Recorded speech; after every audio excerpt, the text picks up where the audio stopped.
Basketball season is in full swing in Northwest Arkansas and the River Valley, if the weather cooperates, that is. But so far, so good. We'll dive into it much more on this week's Prep Rally. You're watching the Prep Rally Podcast. Welcome to the Prep Rally Podcast, sponsored by West Termite Pest and Lawn. Graham Thomas here with the Northwest Arkansas Democrat-Gazette. I'm joined with sports reporter Rick Fires here in Fayetteville. Leland Barclay joined us in the River Valley. Gentlemen, welcome back. Happy New Year. It's our first podcast of the year. It's been a few weeks, but I'm ready to talk some hoops, and we've got a lot to catch up on, and so let's just jump right into it. Let's go. All right. Guys, we're as I said at the beginning here, we're really right in the middle of basketball season. Conference play is well and going good. So we'll start off with just talking about some 6A West basketball. We had a busy night of games last night, which was Tuesday night, January the 9th. And Rick, we'll kind of let you lead off with the game you were at last night. Okay, I was at Fayetteville High School. I've seen Fayetteville a lot so far this year.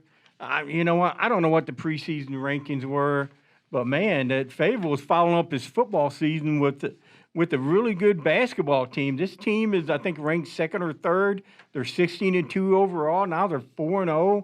Last night, they were home to Bentonville West and just kind of really blew them out in the first half. Now, Bentonville West, to its credit, they came back and cut an 18-point deficit to 6 points. But Fayetteville really is a good basketball team. Look like they got all the elements. They got the size. They got the speed. They got a great point guard, Xavier Brown, leading the way. So really impressed with Fayetteville. But I've also seen Springdale Harbor and some others. Mm-hmm. So this is a really good basketball league, of course. I've seen Springdale Harbor a couple times too, and Springdale High, they've got a good team. You can't ever count out Bentonville or Bentonville West. And then how about Fort Smith Southside the last couple nights? Gotten them a couple of wins, and in one of them in some really interesting fashion. That's on the guys' side. And on the girls' side, boy, we got a wide open 6A West conference at the very top with Springdale High, Northside. Harbor's got a good team. Fayetteville's got a good team. And then you've got, some teams that have traditionally been good, like Bentonville and Rogers, who are going to have a say in all this. So let me interject here about Springdale.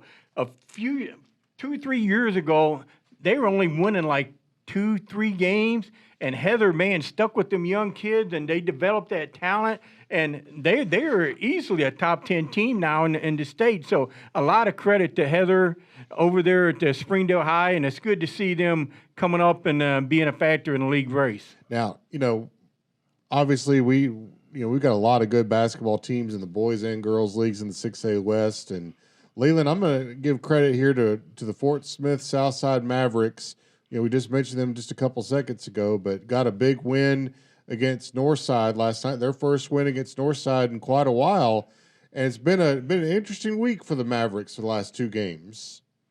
Well, when they came back from the Christmas break, they jumped out and scored 20 points in the first quarter against Rogers Heritage. And I thought, wow, this Southside team's, pretty good. A lot of veteran guys, Alex Roper, George Harrell, Trey Grant. Then they added Cooper Watson off a state championship team from County Line. His dad's an assistant for the girls team there at Southside. So I thought, wow, this might be the year of the Mavericks. Well, then Heritage put up 3 straight 20-point quarters and kind of won that game going away. So I didn't really know what to think at that point. How good is Heritage? And then Southside comes back and wins that impressive game on the road at West. Yes. And then takes Northside into overtime and wins that game. And, congratulations to Southside for 2 straight wins. And they're looking good right now. Just think about how important You got that disappointing loss at home that Leland's speaking about. And we've been around a long time. You hear coaches say, man, if you lose one at home, you got still one on the road. And that's exactly what Southside did. That's a long way to go up to Bentonville, where, man, you're almost in Kansas by the time you get up there. And for them to come back and win that game in the fashion that they did, so I think they was a springboard, gave them a lot of confidence to come back and begin this week with the win over their number one rival. So congratulations to the Mavs there. Yeah. And, and thinking about the 6A West boys, I mean, I think nobody's going to argue with us. We think Springdale Harbor is probably at the top of the league right now. I don't think anybody would argue that. But there's a lot of good teams in that conference. We got a long ways to go, really 2 months worth of action here. But we're excited about that. And then, just a couple of highlights from some of the other conferences. The Greenwood girls are continuing to do their thing. They're my number one team in Class 5A, and they're going to be until somebody tells me otherwise. Don't really care who they've lost to this point or any of that. Yeah. Just I'm not betting against Clay Reeves. And then, Farmington. Both the Farmington teams in Class 4A are really, really good basketball teams, and we're going to be talking a lot about them as we go. And then and then in the 3A and below, there's a lot. There's just so many. We could do a whole podcast just on small school basketball. Oh, I love small school basketball. So, Leland, the Greenwood girls, did it again last night. Ran away with a victory at Van Buren, and won a tough one at Russellville. You said it was going to be tough on Friday of last week. Well, I just, I knew coming into the season, I felt like there were three really good teams in the conference. And, of course, Van Buren's off to a great start as well. They ran into Greenwood last night. But Russellville they start 5 seniors, 3 of which are 3-year starters, one of which is Talia Ely, who has got to be one of the best inside players in the state, a 6'1" senior with a lot of experience, very good player, very dominating, player inside. And then throw in the fact they have a new coach who was an assistant at Conway and was on that state championship team last year. So they just have all the ingredients of being a really good team. But I'm sitting there last Friday watching that game, and 6 minutes into the game, Greenwood's up 18-3. And I think, wow, it's going to be another one of those nights for Greenwood. I think they forced 7 turnovers in the first quarter, allowed just 1 field goal in the first 6 attempts by Russellville. And then, and I don't think I've seen this in a long time, maybe in a non-conference game against North Little Rock or Northside, but then Greenwood was outscored each of the next 3 quarters.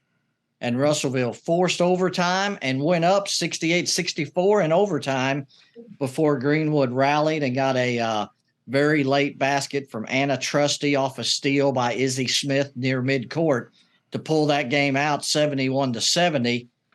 And talking to Coach Reeves after the game, he expects kind of the same kind of game from Mountain Home Friday night, which we'll get into all that stuff later. But so it's that was a great game. And I talked to Ann at Brooklyn Woolsey last night after the game, and she gave me some comments about what the practice was like and the film study was like the next day for the Greenwood Lady Bulldogs after that 71-70 win over Russellville. I'm sure it was a very informative session, no doubt about that. So, gentlemen, we've got less than a minute left on this segment of the podcast, but I'm glad you mentioned Van Buren there, Leland, because, boy, what a great start they've gotten off to, and we'll have to talk about the cross-court shot they had last night that had the social media buzzing a little bit. And ba-da-da. Yeah. But man, it's exciting to be back on the podcast, exciting to be talking basketball. And, there's a lot out in front of us, and, we're going to try to highlight as much of it as we can in the time we're allowed it. So we're going to take a little break, and When we come back, we'll look ahead to what might be a very snowy week. The rest of this week, we'll be back. You're listening to Prep Rally. If you're enjoying this podcast, consider a newspaper subscription to the Northwest Arkansas Democrat-Gazette or the River Valley Democrat-Gazette. We have a special offer for our podcast listeners, so visit nwaonline.com/NWA podcast to get started. You can also click the subscribe button on our websites, nwaonline.com and rivervalleydemocratgazette.com, or call us at 479-684-5509 and be sure to say that you're a podcast listener. Now back to the show.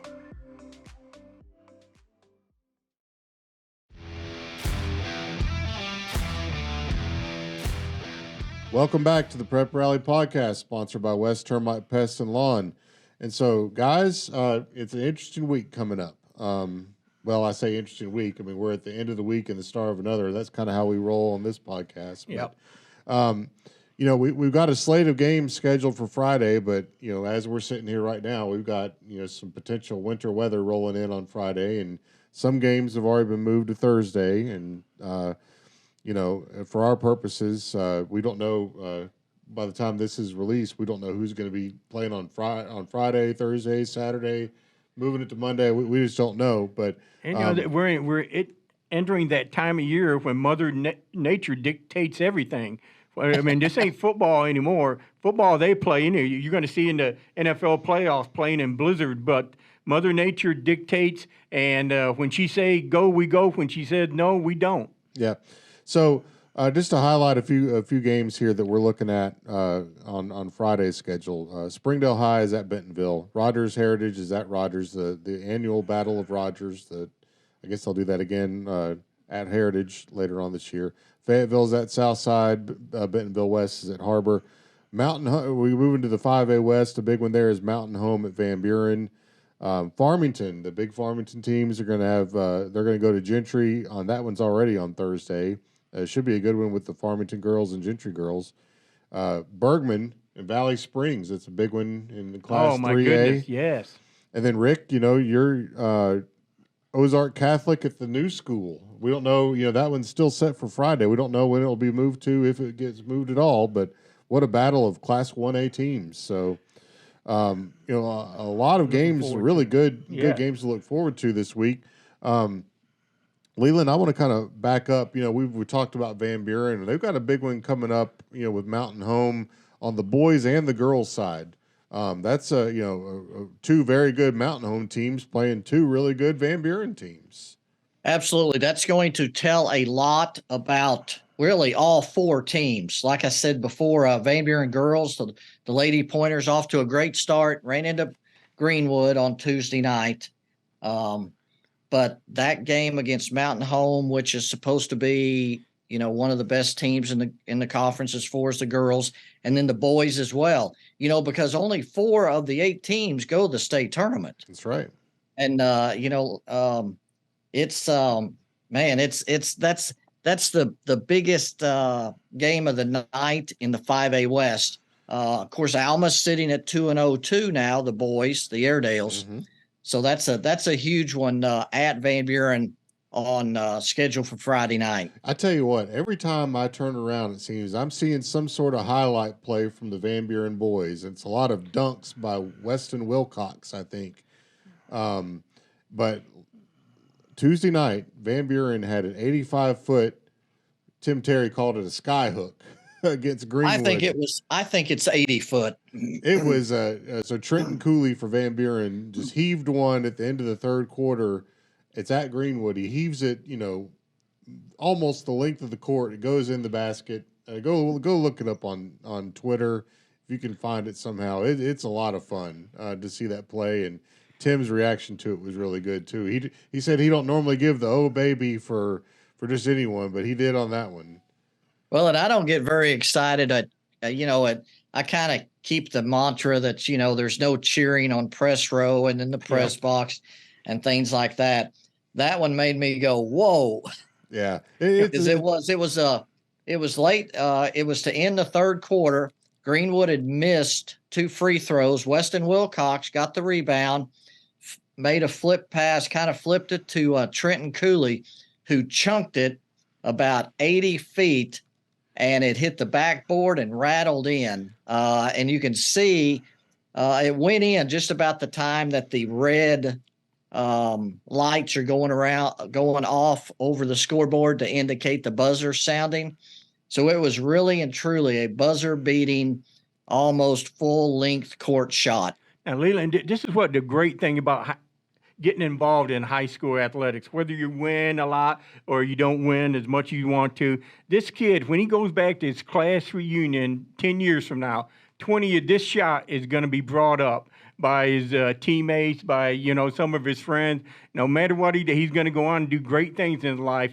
But that'd be tickled me when he come back. Hey, dude, man, remember when you made that shot and you was on ESPN? Da-da-da-da. Yeah, that's going to be brought up to him. So I just love things like that when they happen to high school athletes. Yeah. Oh, absolutely. And it's one of the reasons, maybe the main reason that we love high school sports so much is we never know what we're going to see when we go to a game. When we walk into that gym or into that press box, we never know what we're going to get to experience from these high school athletes. Well, that's kind of why I envy you, Rick Fires. You're supposed to attend the Ozark Catholic at the New School Boys Class 1A contenders, and you got some pretty prolific scorers on both those teams, and they both have really good records. And you get into these little small, compact areas to play basketball. It can get pretty rowdy in those deals. Yeah, I've never been there. Henry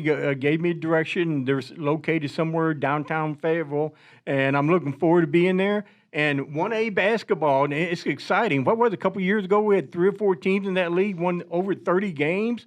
So 3 of them, yes. 3 of them won over 30 games.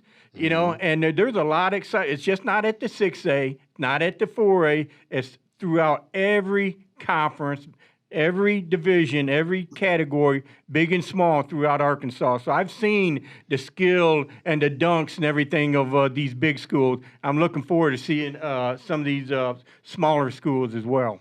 The setting there at the gym is fantastic. Get there early. They only have seating on one side, but they'll make you a spot on the end of the scores table, and you will be you'll be center court for some exciting action. All right. So, guys, there's a lot of big games in the 6A West, as there will be every week. The doubleheader I'm looking at is the Springdale at Bentonville doubleheader. Both Bentonville teams are coming off a loss last night to Harbor, and they're going to need to kind of try to look to bounce back, but no easy assignment against Springdale, Lady Bulldogs and the Springdale Bulldogs. No easy nights in this league, and anxious to see how the Springdale girls do on the road at Bentonville. That'd be a nice test for them. See if they can keep the momentum going. So I know Coach Hunsucker will have them prepared for that. So then another, the Battle of Rogers. That's always a big rivalry game, and we'll look forward to hearing about those. And then on Tuesday, really big one. Harbor at Fayetteville on the boys and girls side of it. North side at Springdale.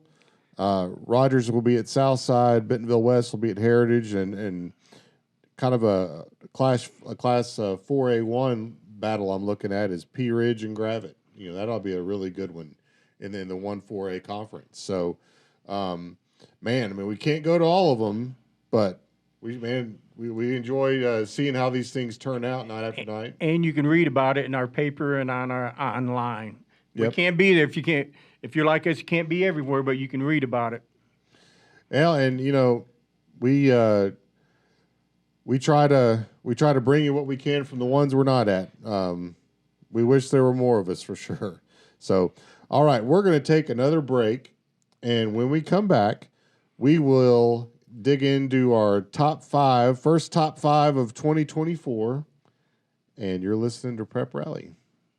Stay on top of all Arkansas Razorback sports with a Digital Plus subscription on the Hogs Illustrated app. Get complete Razorbacks coverage in one location. Your subscription gives you 20-plus issues of Hogs Illustrated magazine, the most unique and compelling coverage anywhere in the state. plus total access to all the content on WholeHogSports.com, including breaking news, commentaries, analysis, features, recruiting, award-winning photos, and premium message boards. Subscriptions start at just $17 per month. Join the Hog Sports Network team at subscribe.waco.com. That's subscribe.wehco.com. Or call 479-684-5509 to get your front row seat to Arkansas Razorback sports. Go Hogs!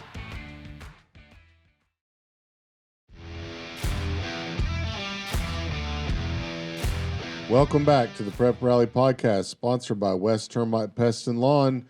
Graham Thomas, Rick Fires, Leland Barclay with you. And gentlemen, we're going to get into the top five. And, since it's been a while, I don't want to necessarily go to our top five, plays or performances of the week or whatever.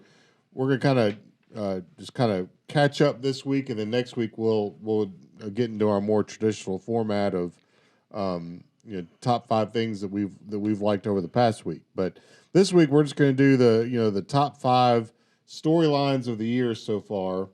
And Rick, we're going to start off with you. You're going to give us the rundown on the Northwest Arkansas boys storylines. Okay, let me start off. In our paper, we got Little Rock Central, consensus number one. But I tell you what, if Little Rock Central is number one, then Springdale Harbor is a very close number two.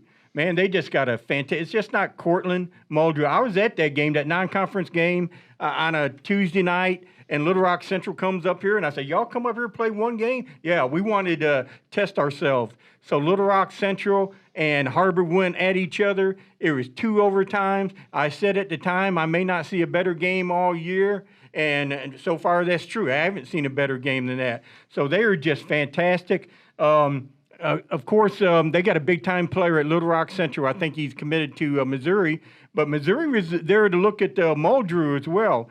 And then Harbor, man, they got Jackson Conley. Hayden Wood, fantastic receiver. Man, he's a pretty good basketball player. So good athletes right there. Harbor, if Central's number one, Harbor's number two.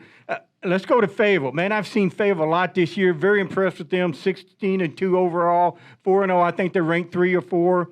They've got all the ingredients. I think Leland said something about ingredients. They got a 6'6" center and DJ Hudson. Really, still a little bit raw, but he's getting there. He's 6'6". And then you got the point guard, Xavier Brown. He is the floor general. He runs the show. And you got to have a great point guard and this type of high school basketball. And then last night, Jaden Haney. I remember him from last year, but, man, he has really improved. He's like a 6'4" wing player. He had 22 points last night. Fayetteville just kind of blew him away, and just a very all-round balanced team right there. And I'm going to go even past, predate myself. I remember my parents talking about going to the drive-in movie, and they had a double feature, and they had popcorn, and said, man, you can go see 2 great movies, 2 great shows in one setting. That's what you get at Farmington. The Farmington girls and the Farmington boys. If you're in Northwest Arkansas and you don't have any allegiance to, go to Farmington, go to Cardinal Gym, and you're going to see a show with these Farmington girls and Farmington boys. The Farmington boys are just excellent job. Of course, Lane Taylor, we've been watching him since he was a freshman.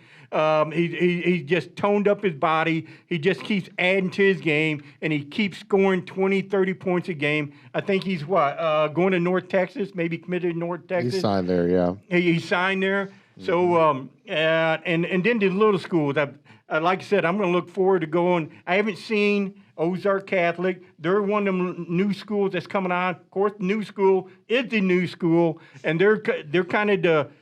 You remember in the old days, you had these like the Del Blue, the school that no longer exists for the power. Now you got these schools right here that are the powers, and I'm really looking forward to seeing them on Friday night. I think that's 5 or close to 5. So that's all. You got lots more than 5 names in there, that's for sure. So that's a good job. I'm going to take the Northwest Arkansas girls basketball scene for this week, and man, I'm just going to start off. We've got a logjam at the top of the 6A West standings with 4 teams that are right there in the hunt. It's still early, mind you. Yeah. We got more than 2/3 of the rest of the season, maybe 3/4 to go. But you got Springdale, Northside, Fayetteville, and Harbor all right up there with really good conference records, overall records, and they all still got to play each other. Yep. I think Northside and Fayetteville are the only ones that play each other. You got the Harbor Springdale matchup looming in a couple weeks. Really good. Like Rick said, Farmington girls, my goodness, their only loss. They're 21-3-0 in the conference. Their only loss has been to a team out of Texas that was really good. They're defending state champions, and it'll be hard pressed for someone to beat them again this year. But if you look at that 4A1 conference, there's two really other good teams in that conference that don't get enough attention. That's Gentry and Gravette. Gravette played Farmington really tough a couple nights ago. Henry was there for that one. Yeah. And Gentry girls will get their shot at them this week. They'll try and pull out all kinds of tricks to try and slow them down. So we'll just see what happens. Another girls team in Northwest Arkansas that I'm going to give a little shout out to is Providence Academy. They're not a AAA member yet, but they're going to be. And they're going to, here's some teams they've beaten. They've beaten Pea Ridge twice. They've beaten Siloam Springs. They've beaten Fort Smith Southside. And, they've got a really good record and are a really good ball team. Wow, I had no idea. Thanks for pointing that out. Yeah, and they're going to be AAA members this upcoming next year. So, what league will they go into? That 1A? I don't know. It'll be interesting to find out. I'm sure we can find out the answer to that question. And then the 3A1 girls, Bergman Valley Springs, two teams that are traditionally very good in that league. They're supposed to play, I think, Thursday night because of the weather now. But when they do play, it'll be quite the matchup. So that's my top 5 on the high school girls scene. If I've left anybody out, I do apologize, but it's a lot to cover. So, Leland, how about what's going on in the River Valley? What's top 5? Well, we're only halfway through the second week of 2024, and we've already had 80-foot three-pointers, dunks, buzzer beaters, overtimes, and already had rivalry night. So I've got to start off with Trenton Cooley and his 80-foot three-pointer that yes. I guess by now everybody in the nation has seen, that hit off the backboard and rattled in to end the third quarter in Van Buren's 68-45 win over Greenwood on Tuesday night. Cooley finished, and Cooley, he's as electric on the basketball court as he was on the football field. He was one of the top receivers in the state as a junior this past year. Tuesday night at Greenwood, he had finished with 10 points, 10 rebounds, and 4 steals. And of course, we mentioned, rivalry night. Southside's Alex Roper scored 25 points to lead Southside to a 66-63 overtime win over Northside for the Mavericks' first win against the Grizzlies in 6 years. Wow. It snapped a 9-game losing streak to the Grizzlies. Roper hit a three-pointer in overtime, hit 4 free throws, including two to seal the win. And he also had 2 free throws with 21 seconds left in regulation that kind of forced overtime. Been a long time coming. Going back to last Friday, George Harrell hit what we thought was a game-winning three-pointer from the corner to lift Southside to a 66-65 win at Bentonville West. As it turns out, that shot merely sealed a 66-62 win because it was discovered that with 6:06 left in the game and Southside leading 59-52 during an injury timeout, the scoreboard suddenly changed to 59-55, giving 3 points to the home team. Southside noticed the change, and after a brief discussion at the scores table, the referees just continued the game with the score as is. Regardless, Harrell finished with 21 points, and he hit 7 three-pointers in the win. And then, we've mentioned Anna Trusty a lot. She scored 28 points on Tuesday night in Greenwood's 65-34 win over Van Buren. That moved her past Maddie Cartwright into 4th place on the career scoring list in Lady Bulldogs history. And she's now scored 1,595 points in her career. Great player. She is a good player. So that's That's what I've got for the River Valley in just a short amount of time already. And of course, that's on top of Greenwood's Lady Bulldogs overtime win at Russellville, Friday night. So it's if the first 10 days of the new year is any indication, this is going to be a wild 2 months of basketball season. Well, I'm excited. I mean, we got a lot of fun leagues to cover up here in Northwest Arkansas, and we certainly have a good time doing it. And folks, that's going to wrap us up for this week's edition of Prep Rally. You can listen to Prep Rally at nwaonline.com or watch it on YouTube or wherever you get your podcasts. Doesn't matter to us. We want to say thanks again to our sponsor, West Termite Pest and Lawn, and be sure and go out and watch some basketball. There's a lot of it around here, and we'll see you next week. We love you.